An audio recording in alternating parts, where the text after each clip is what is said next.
Assalamualaikum warahmatullahi wabarakatuh. Kami dari kelompok 6 ingin mempresentasikan tentang kasus pelanggaran HAM di Indonesia. Pertama-tama saya akan menjelaskan tentang landasan teori dan dasar hukum terkait pelanggaran HAM.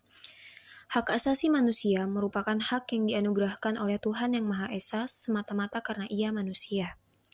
Hak ini melekat pada setiap diri manusia dan bersifat tidak dicabut.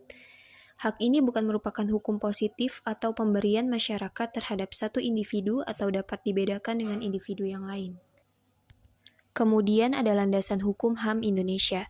Yang pertama Pancasila, yang kedua UUD 1945, yang ketiga UU nomor 39 tahun 1999 tentang hak asasi manusia.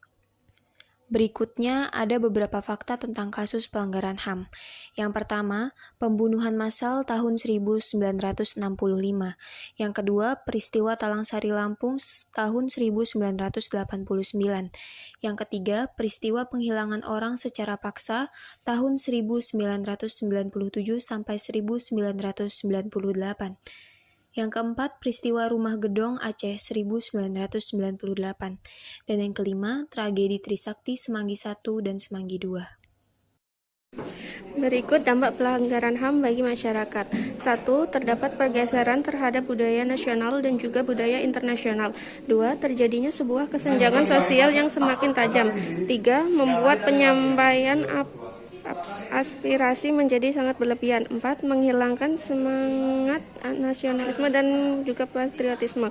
5. Membuat cara berpikir menjadi semakin sempit. 6. Melakukan percepatan terhadap perubahan terhadap pola kehidupan berbangsa. Dampak positif HAM. 1. Menjunjung tinggi terhadap adanya HAM. 2. Memacu sebuah percepatan terhadap kualitas diri. 3. Menumbuhkan sikap untuk toleransi terhadap orang lain. 4. Meningkatkan rasa solidaritas yang dimana tinggi. 5. Masyarakat akan mampu untuk menilai kinerja pemerintahan. 6. Terlaksananya kebebasan pers. 7. Terdapat rasa solidaritas yang dimana tidak di antara banyak negara. Pandangan para ahli terkait kasus pelanggaran HAM. Yang pertama John Locke. Hak asasi manusia atau HAM adalah hak yang dibawa sejak lahir dan secara kodrati melekat pada setiap manusia. Hak sifatnya tidak dapat diganggu-gugat atau mutlak. Hak merupakan pemberian Tuhan kepada manusia mencakup persamaan dan kebebasan yang sempurna. Hak bukan pemberian manusia atau lembaga kekuasaan. Hak berfungsi untuk mempertahankan hidup dan harta benda yang dimilikinya. Yang kedua, Kuncoro Purbo Pranoto. Hak asasi manusia adalah hak yang bersifat asasi atau dasar. Hak-hak yang dimiliki manusia menurut kodratnya tidak dapat dipisahkan dari hakikatnya sehingga bersifat suci. Yang ketiga ada Peter R. Bauer.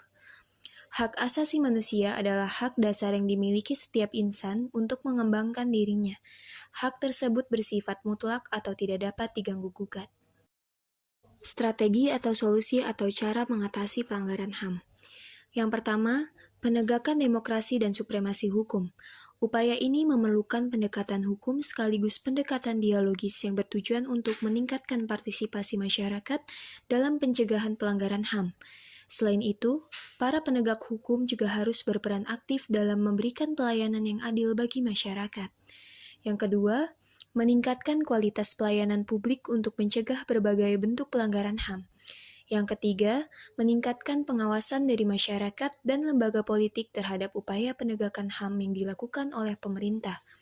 Yang keempat, meningkatkan pemahaman mengenai prinsip HAM ke masyarakat, salah satunya melalui lembaga pendidikan formal seperti sekolah dan perguruan tinggi atau lembaga pendidikan non-formal lainnya. Yang kelima, meningkatkan profesionalisme seluruh lembaga keamanan dan pertahanan negara.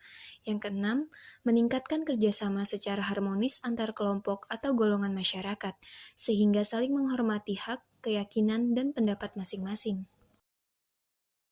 Kesimpulan, pelanggaran HAM adalah setiap perbuatan seseorang atau kelompok orang termasuk aparat negara baik disengaja ataupun tidak disengaja atau kelalaian yang secara hukum mengurangi, menghalangi, membatasi dan atau mencabut HAM seseorang atau kelompok orang yang dijamin oleh undang-undang ini dan tidak didapatkan atau dikhawatirkan tidak akan memperoleh penyelesaian hukum yang berlaku.